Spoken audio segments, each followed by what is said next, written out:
Bonjour à tous.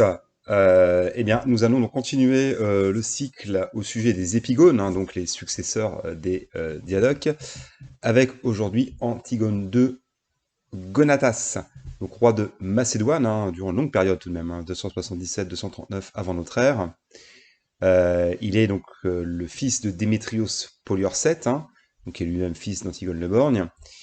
Et il va profiter en fait de l'invasion des Galates, hein, pour les vaincre et installer durablement la dynastie antigonide sur le trône de Macédoine.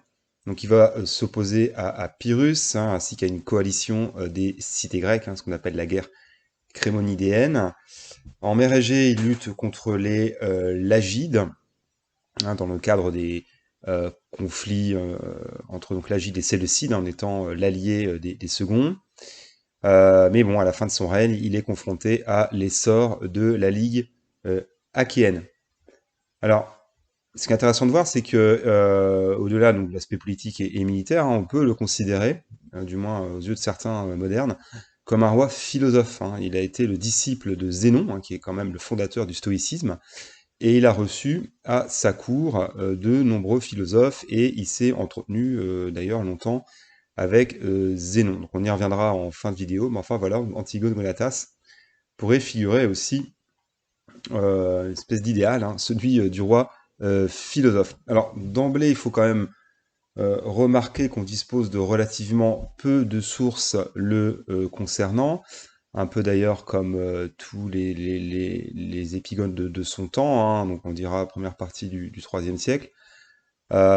Sachant que voilà, on a perdu les œuvres de Hieronymus de Cardia, donc qui a rédigé une histoire des successeurs d'Alexandre, bon, même s'il a inspiré plus tard Plutarque ou Arien pour l'histoire de la succession d'Alexandre. Enfin voilà, en tout cas, on dispose de relativement peu de sources, sachant également que Philarque, hein, qui a pris la suite de Hieronymus, a écrit des œuvres, hein, qui sont également perdues. Voilà, donc on le connaît, on va dire, indirectement, hein, notamment par les biographies de Plutarque consacrées à Démétrios, Pyrrhus et Aratos, hein, donc qui est, on va dire, le fondateur de la puissance achéenne.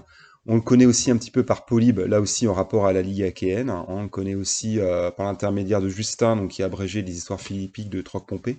Enfin voilà, on ne dispose pas d'autant d'éléments le concernant que, par exemple, pour son père Démétrios, hein, qui a quand même été donc l'objet, on vient de le dire, hein, d'une biographie par Plutarque. Donc, bah, il est le fils de Démétrios Poliorcète, hein, il est né vers 319, hein, et il a pour mère Phila, hein, qui est donc une fille d'Antipater. Et donc, il est à la fois le petit-fils d'Antigone le Borgne et d'Antipater. Bon, on voit le patrimoine, hein, tout de même. Et donc, il a pour sœur Stratonicie, qui est connue parce qu'elle va épouser Séleucos, qui va ensuite l'offrir, hein, à son fils Antiochos, hein. On l'avait déjà remarqué. Et par sa mère, hein, donc Phila, il est le demi-frère d'un dénommé Cratère, qui est donc le fils du général du même nom. Et donc ce Cratère sera l'un de ses généraux. Alors il a un épithète un petit peu particulier, parce que voilà, c'est pas un épithète royal classique comme on peut trouver chez les Séleucides ou les Lagides. Donc Gonatas, dont l'étymologie n'est pas tout à fait établie. Alors certains disent que c'est en rapport à la cité de Gonoï en Thessalie, hein, où il serait probablement né. Et d'autres historiens estiment que le terme Gonatas renvoie à une plaque de fer qui protège le genou, hein, gonou en grec ancien. Et donc comme on l'a dit, hein, dans sa jeunesse, du temps où son père est implanté en Macédoine et en Grèce, hein, il est le disciple de Zénon, hein, qui est le fondateur, hein, de l'école philosophique stoïcienne, hein. On y reviendra. Alors, il va participer, on va dire, au conflit voilà, généré par son fameux père, donc Démétrios Poliorcète. Et en 288, hein, il est chargé de défendre la Grèce, hein, tandis que son père, lui, mène la guerre en Macédoine, où il sera défait. Euh, Donc, il va tenter aussi plusieurs fois en vain d'envoyer des secours à son père qui est engagé en Asie mineure contre Séleucos. Et son père meurt à la cour, hein, de Séleucos, hein, il est captif de Séleucos, et donc Antigone Gonatas, qui a conservé des bases en Grèce, notamment Corinthe, hein, qui est vraiment le verrou défensif des Antigonides, organise des grandioses funérailles en l'honneur de son père, hein, et il fait ensevelir l'urne funéraire à Démétrias.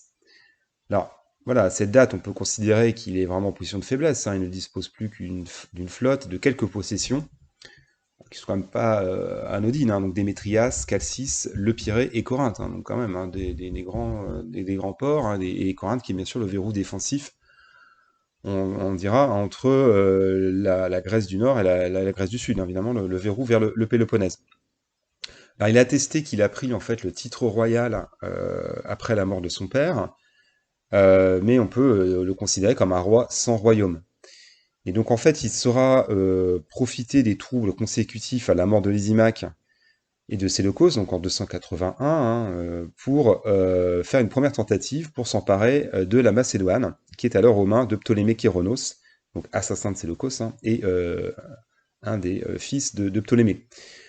Sauf que voilà, il subit la défection de plusieurs cités grecques, et donc il se tourne vers l'Asie, afin de se tailler un royaume hein, dans les anciennes possessions de Lysimaque, mais sans grand succès. Alors voilà, il y a un événement inespéré hein, pour lui, hein, c'est l'invasion galate, hein, la grande expédition donc, des Celtes, hein, qui démarre en 279 et qui balaye littéralement la Grèce et la Macédoine. Hein. On connaît l'épisode fameux de Delphes, hein, où voilà, soi-disant une tempête, enfin, voilà, Apollon, un signe des dieux, empêche le pillage de Delphes.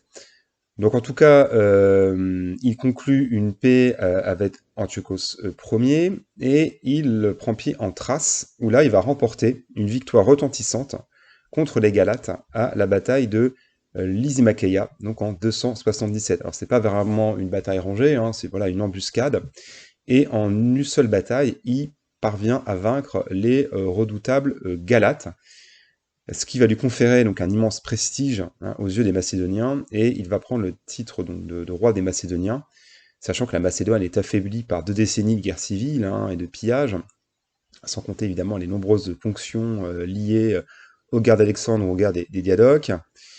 Je vous épargne les détails de la Macédoine, c'est un peu complexe, c'est toute une suite, il y en a au moins 4 ou 5 de rois en quelques années.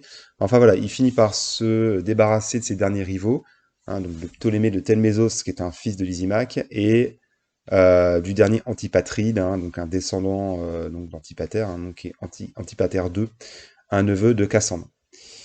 Et là, bah, d'emblée, en fait, il va montrer une certaine sagesse, on dira, parce qu'il va rejeter en fait les politiques asiatiques ambitieuses de ses aïeuls, hein, Démétrios et Antigone, et il va se consacrer à renforcer le royaume pour le tenir à l'écart des grands conflits de l'époque, hein, évidemment entre notamment Séleucide et Lagide. Donc il va se heurter tout de même en mer Égée, on en reparlera, mais et au sud de la Grèce, à la puissance de l'Égypte ptolémaïque, hein, qui entend se tailler une thalassocratie.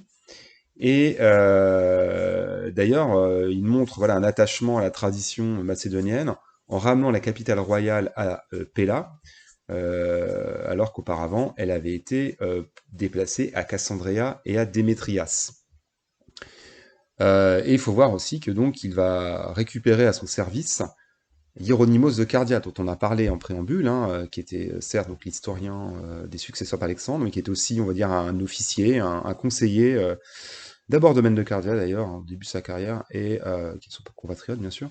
Et ensuite, il va passer au service d'Antigone et de Démétrios. Et donc c'est pas pour rien d'ailleurs que dans les récits fragmentaires, ou en tout cas dans les sources qu'utilise Hieronymus, donc Plutarque, les Antigonides bénéficient d'une réputation favorable, et surtout d'ailleurs Antigone II Gonatas.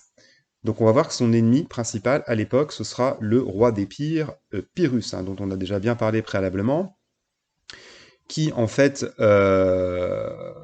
donc rentré de ses campagnes d'Italie en 275, cherche à reconstituer donc son armée et va littéralement piller la Macédoine, hein, pour, on va dire, financer son armée, payer ses mercenaires.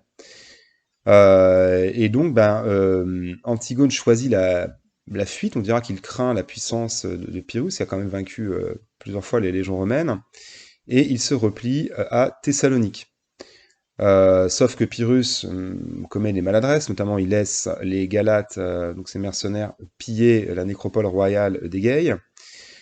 Donc Pyrrhus va à un moment donc partir mener une campagne dans le Péloponnèse, hein, donc pour restaurer un roi à Sparte, hein, et donc il laisse la garde de la Macédoine à son fils Ptolémée, et bah voilà, c'est le signal pour Antigone de reprendre l'offensive. Alors il est battu une première fois par Ptolémée, hein, mais il finit par le chasser définitivement de Macédoine en 272, et il envoie d'ailleurs des secours à Sparte, hein, donc qui est menacée par Pyrrhus. Et ce qui fait donc que Pyrrhus, voilà, doit abandonner le siège de Sparte.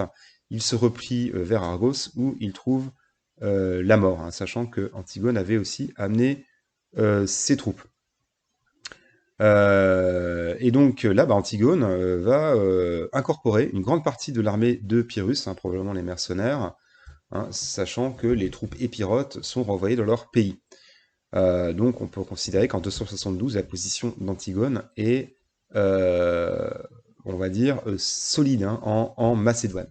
Donc voilà pour cette première partie consacrée à Antigone Gonatas.